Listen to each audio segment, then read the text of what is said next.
Hello again, whiskey friends. Thanks for joining everybody for another Tuesday discussion. This Tuesday, once again, all about the bottle kills. We are going to take some bottles down in order to obtain our goal for 2024. No floor whiskey in 2024. That means some bottles have to go. And typically with me, that means I got to share them away to make space for the new recruits. So we're going to go over today 6 bottle kills. I'm going to go through these in order of price. By the end of it, we'll get to some real big hitters, get to the final thoughts, and if I will be buying these again. So thank you for joining today, whiskey friends. Let's kick off the show.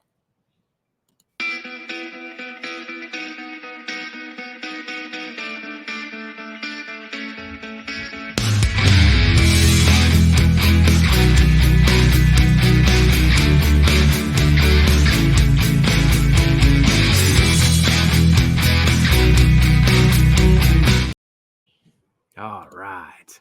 Well, cheers, everybody. Working on another bottle kill for a future episode of this. So as we go through this, we are going to go through this in price order. The first one I am going to highlight may be controversial. A lot of people are very hit and miss on this particular distillery. Gonna have the George Dickel Bottle and Bond. This particular one was the 11-year. Now you can get these, gosh, I think for $50. This is actually my favorite of all the George Dickel releases that I've had. Some of them have been real hit and misses, but this one I feel like is a consistent release. And I've given this to Darrell and Kelsey a couple times in blinds just to see if they can even call out its Dickel. And even then it's been 50-50. Honestly, half this bottle was probably shared with Kelsey, Darrell, and whoever our guest was on Whiskey Wednesday, just to see what they would do with some Dickel in the middle of the blind flight. Now, I do still see these around, torn on if I'll still pick one up or not. Probably not, but in general, I just don't gravitate towards the Dickel profile. If I'm on my own, I tend to only use it for blind flight purposes, so it's probably best that I just use some other brands and move on. But still, this was my favorite of all the Dickel releases. The Dickel 11-year Bottle and Bond. There's a 13-year as well. Next on the list, this was a big surprise for me last year. Shout out to Wise Guy Stu. We got the Southern Star Paragon. This is coming from North Carolina. Best thing I have ever had from North Carolina. Also the only thing I've ever had from North Carolina. Both statements can be true at the same time. This is a cask strength wheated bourbon. This particular one's a single barrel, comes in at 105 proof. Look the price up online. I think it comes in around $60. Let me know what it is in your area. But I was pretty impressed with this for a wheated bourbon. Even did some blinds of it with Weller, just trying to trick some people. This one usually came out on top. Very similar proof, wheated bourbon profile. Something to check out if you have this in your area. I am particularly interested if anyone does a pick of this one. I'd really love to get a single barrel pick. That's probably what it'll take for me to get another one of these, just because I don't even see it in my area, but would love someone to do that in the community. Next up on the list is a brand that, gosh, I really love, but I tend not to pick up anymore. But I got the Chattanooga whiskey. This is the Bottle and Bond release from spring 2018. So this has been on my shelf since spring of 2022. Absolutely loved this blend. Really impressed with these Bottle and Bond releases coming from Chattanooga. But ultimately, I find myself not buying Chattanooga very often.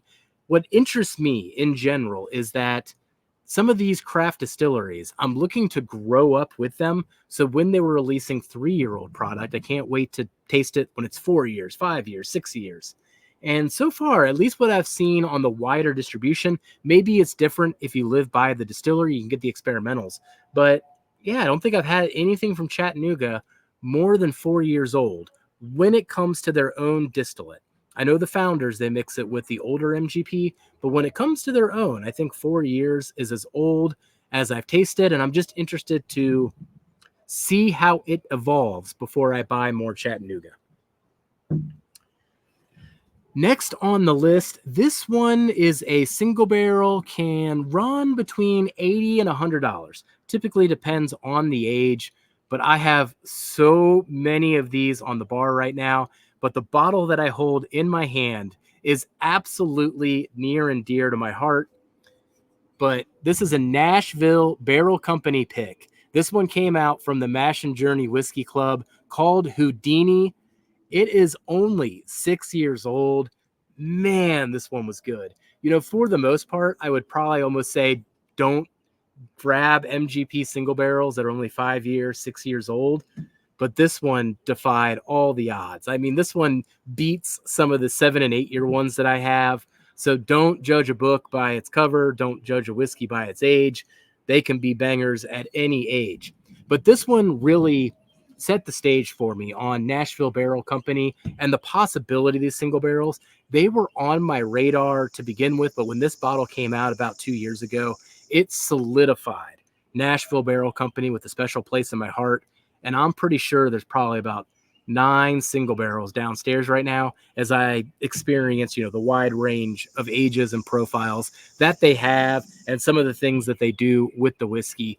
Some of the best MGP on the market today coming out of Nashville. Next up is an interesting label. You know, I actually haven't seen it again after this particular release. Interested to know if anyone is still seeing this in their area. We got the Old Kirk. Now, this is a single barrel, supposedly Willet distillate in here, coming in almost at 7 years and 130 proof. This one, thank you to Ethan and Katie for picking this up so long ago. Drifting Dram, shout out. Check out Drifting Dram's coffee. But this Old Kirk is done. You know, I have had more Willet from like different labels implying that we're right, that it is Willet sometimes. But I've had it from more of these NDPs than I've actually had it from Purple Tops and Willet themselves. So interesting to me. But would I buy one of these again? I think so. It was 100, maybe 120 for 7 year, but this was a killer single barrel. I would do one again. Never heard of it since though. So that's just something to realize too. Maybe you see it in your area. I never heard about it again. Some of these things are one and done. When they're in your area, you got to strike when the iron's hot. And that is going to be the theme for the last hitter that we have in today's video. The 6th and final bottle kill of this video is the Sam Houston 15. Oh man, did I love these. I bought so many of these. This one is the KY5 batch. It was a 3-barrel batch. So most of the barrel batches that came out with this one were around 2, maybe 3 barrels. So you're talking about there being, what, 500 bottles per batch, maybe 6. It's older whiskey, though, at 15 years. So it's got to be a smaller yield. The mash bill on this one, 74, 18, 8. So take that as you will on where that's getting sourced from. Has some particular banana notes to go with that 15-year age statement.